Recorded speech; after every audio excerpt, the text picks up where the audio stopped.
getting the boat ready is sort of, three basically major milestones. One was get the boat in the water. Obviously, that's a big one. It's a boat, it needs to be in the water. But the second milestone is getting the boat ready for this upcoming commissioning party that's going to be at the Sailing Museum down in Newport. And then the boat will come back here, and then we have another sort of big push. And the real goal, the end goal of the boat, to have it operating, is getting it ready for the Mystic Wooden Boat Show. So that's the end date for sure. And so we've got a lot to do between now and then. But the fact that the boat's in the water, it's moving around, it's under its own power. I mean, there's some big check marks that have come off the list. The A.G. Price, typical buy boat, built in 1928. The boat was built in the 20s, and in the late 50s, 60s, it was converted to a yacht. She's a Chesapeake buy boat, 72 feet long, 21-foot beam. To my knowledge, Mob Jack and the Delvin K are the only remaining working buy boats. They were the workhorse of the waterfront. They used them for everything.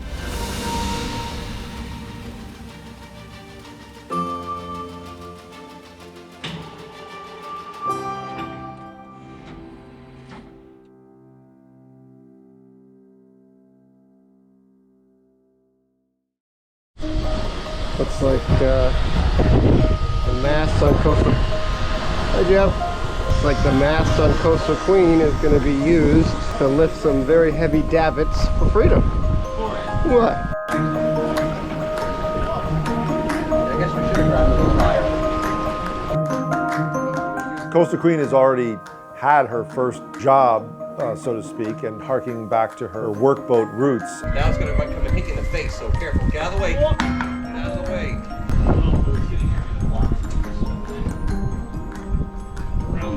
Okay, try yours. Ready? I got the side. We had one of our yachts that we've restored a few years ago. We were doing some repairs to her davits, and Coastal Queen's boom came into play to lift these pretty heavy davits up onto the top deck. After we were done painting them, so we were happy to have her dockside. There's like a 6-to-1 purchase on some of that stuff, and those davits weigh, I don't know, 400 or 500 pounds a piece. So it lifted it with ease. It worked. There it is. That was exciting.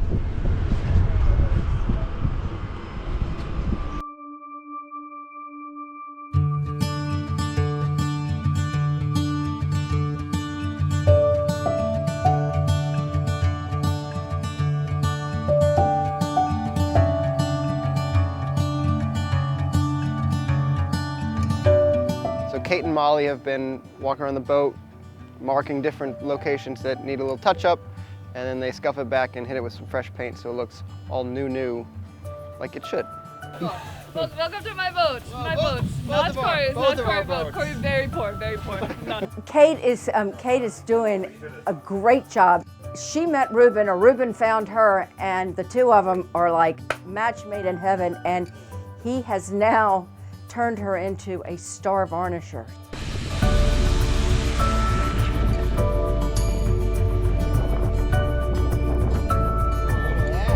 So I was hired by Macmillan the week after they got Coastal Queen, so I've never seen the shop. Until this past week, I had never once seen the shop without the Queen in it. Yeah. So Monday morning I walked in and I was like, whoa, it's a big building. Yeah. It looks so small when half of it was taken up by a boat. Right now, we're going to varnish the thresholds. We've got people walking in and out of the boat, so it's going to be a little bit of a challenge. I might just end up kicking everyone off the boat and doing what I need to do. Kate is a great teacher. She's a good mentor. She taught me a bunch of tricks, how to keep the paint from not running. And I feel like I noticed over the days that we were working on there, I improved quickly, with her feedback. I think I'm learning more through teaching her too. She asks why about everything. Like I will wipe the wood with a certain type of chemical and she'll ask me why I did it, and I have to scratch my head and say, I don't really know why I did it. All I know is that it was done. Right.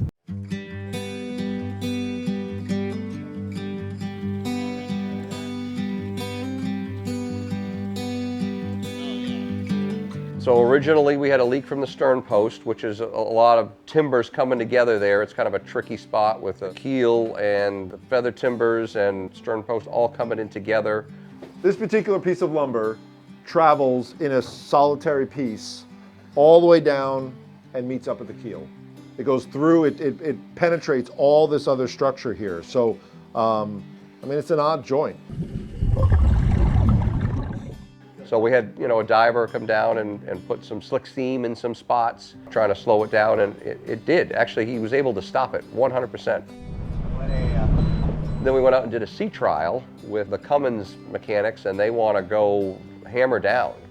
So we did we're out for a couple hours going through different RPMs, and they're taking their readings for fuel pressure and exhaust back pressure and temperatures and all this stuff. And in the very end, they're just like, put it wide open. So the Queen was doing 11 knots. She probably hadn't done 11 knots, maybe ever.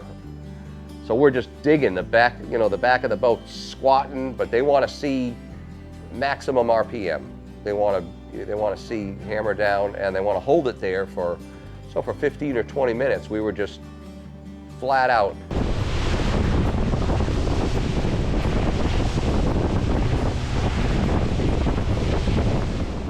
When we were doing our sea trial and we were flat out for that 20 minutes and stuff like that, that put a lot of pressure on that slick seam that the diver had pushed into a lot of different places and just washed some of it away, basically.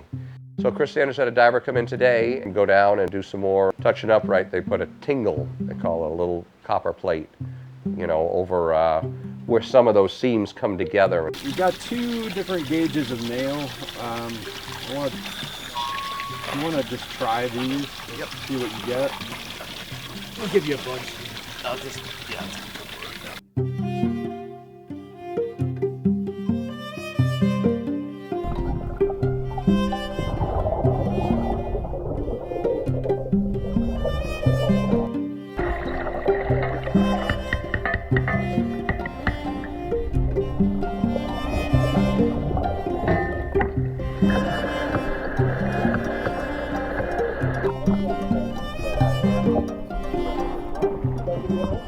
Yeah, I was called here just to hop down there and actually diagnose a leak that they had found, and I actually pinpointed it, and we were able to actually mold and install a copper plate. So when we did that, we actually totally sealed it up, and as of right now, the bilge is dry. That copper plating that we used is very traditional, and it's used a lot on other buy boats and skipjacks and stuff like that for, decades and decades and decades. You look good, eh? Pretty good. Yeah. I mean, a lot of your work went into this thing, right? Yeah. A lot of time, energy, and loving work. Yeah. Yeah? It's true. This is the guy too. Yeah, a little here and there.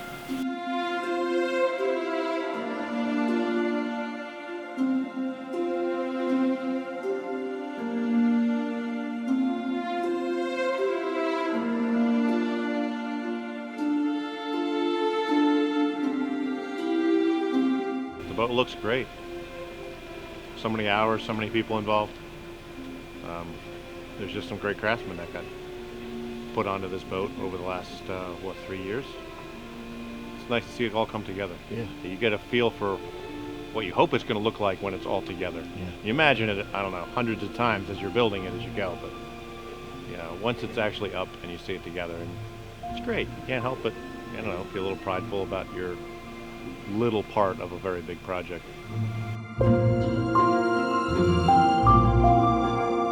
So what do you think, seeing the sticks up to the... I think it makes the boat. I think the boat looks awesome with it. I can't imagine without it. I mean, they really look good. Anybody's sticks would look good, but I think it looks like a buy boat. Yeah. Which is, that's the idea, right? Yeah. Yeah. The lifting boom really gives it the whole look.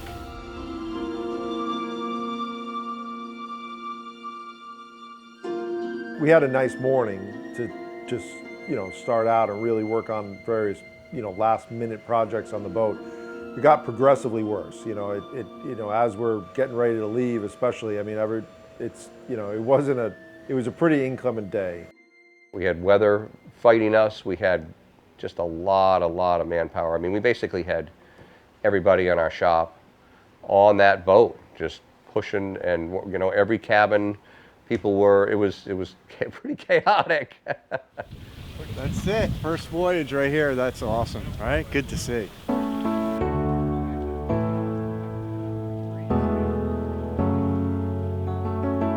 The day of the party, ultimately, you know, we're responsible for the boat, and we want to make sure that it's getting down to Newport in one piece. We've done some sea trials, but this is really the first time it's leaving the dock to go anywhere other than run circles.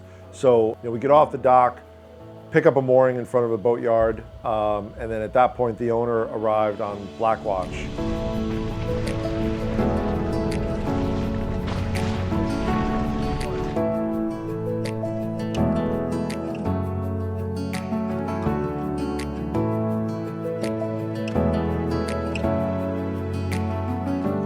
You know, we headed down the bay towards Newport, but now we have got the owner on board and a bunch of their friends, and everybody's really excited, which is nice to see. Obviously, this is the first sort of time they've been down in the boat with it as complete as it is.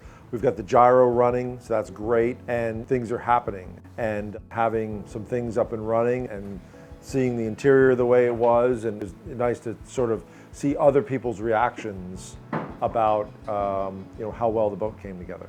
You know, we didn't even have a primary, one of our main generators online yet. We still had a little Honda generator on the back deck, just keeping the lights on, and you know, the bilge pumps, they didn't need to be there, but I mean, and we had a backup generator and backup fuel, so it was a little, it was funny.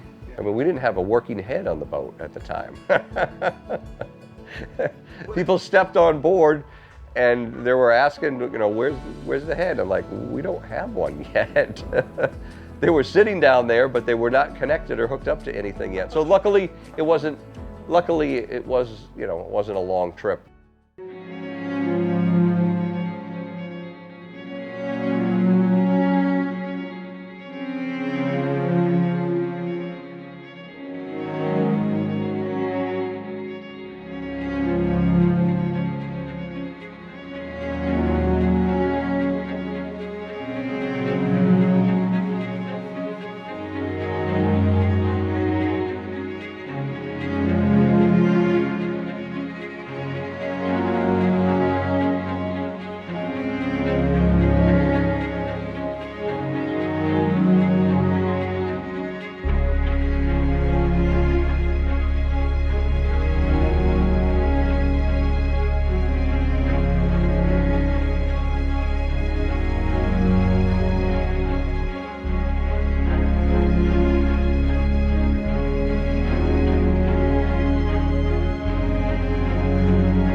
The party was fantastic.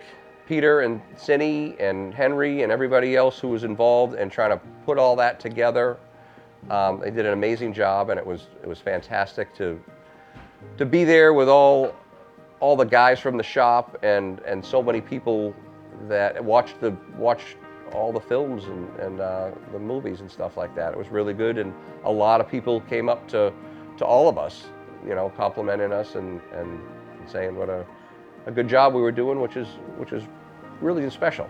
It was fun to see everybody that had a hand in it that may not have all been sort of here in our yard, show up and everybody was together, you know, that you know, sent stuff up from New Jersey and varnished things and built things and, you know, bronze work and woodwork and so on, and how all these people sort of came together, you know, for the first time all in one spot.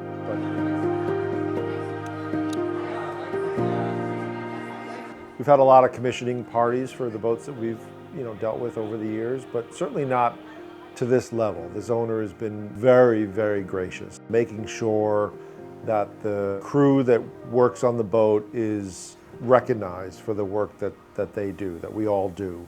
To, you know, have something this large and complex come together and, you know, and really sort of congratulate us all, you know, on those successes. And it's really nice to be part of it. And it's nice to have an owner that is, you know, so amazing to work with and for, and, you know, getting the boat, you know, to, you know, his hands is a, you know, that helps drive us.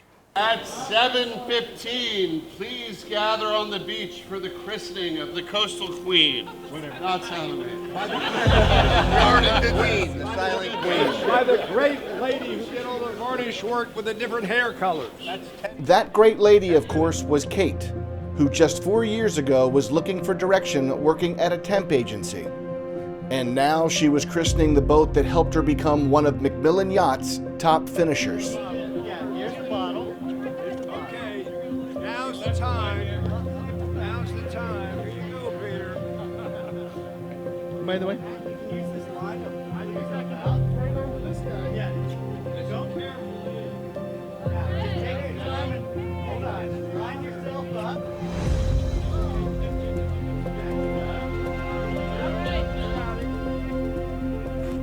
Beautiful Coastal Queen, we wish you so much luck on all your sails.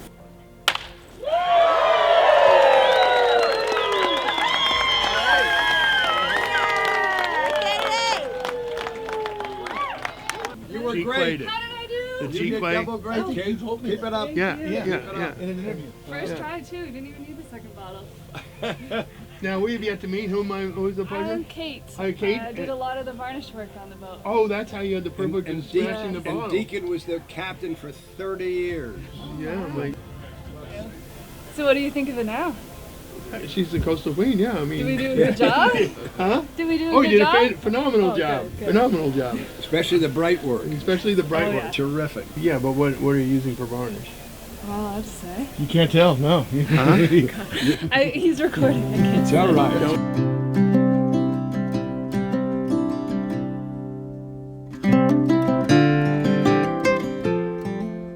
I had this great opportunity to go up and film some of the Coastal Queen series, doing second camera.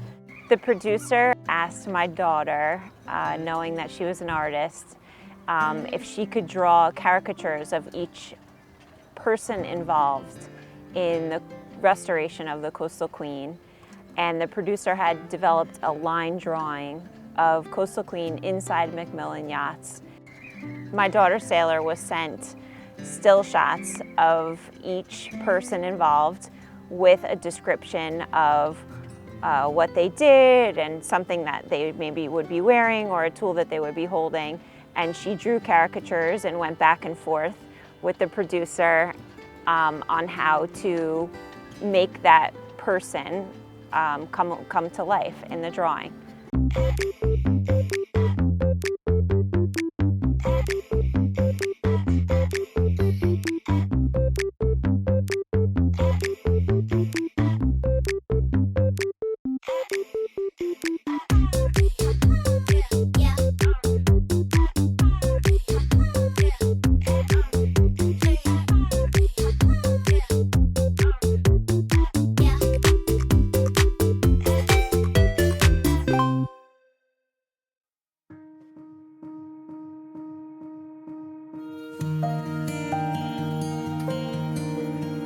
At the launch party, we got to present the owner of Coastal Queen with the actual drawing, the line drawing and the caricatures in a framed, matted print, which was really exciting. And I was really proud because it was my daughter that did the drawings. I think it was most fun to see the shipwrights or people's reactions to their own caricature and how much they enjoyed finding themselves in it and then wanting to have a print of it. I'm up there with my thumbs up, and Matt's dog is even there. Like, it was super great to like stare at it for 20, 25 minutes, be like, oh, that's this person, look at them, they're doing this. And like, it was fun to just stare at it for 20 minutes, and you keep seeing all these little details. I was on the top deck of the boat with 2 thumbs up because every time I'm filming or filming myself to send the footage to Pete Slack, for some reason I give 2 thumbs up. It just feels natural. So he hates that. So I make sure to keep doing it because it just annoys him. It's fun to have a drawing like that and have it shows the big family that is Macmillan Yachts and the and all the other people that came together to make the project. We all have to sort of work together as a big crazy family to get the project this big done. I think the cartoon to me was pretty good. I laughed pretty good at Todd's. That was, but it was done very well. The cartoon drawing was great. I do look thinner than I do in real life, so I appreciate that greatly.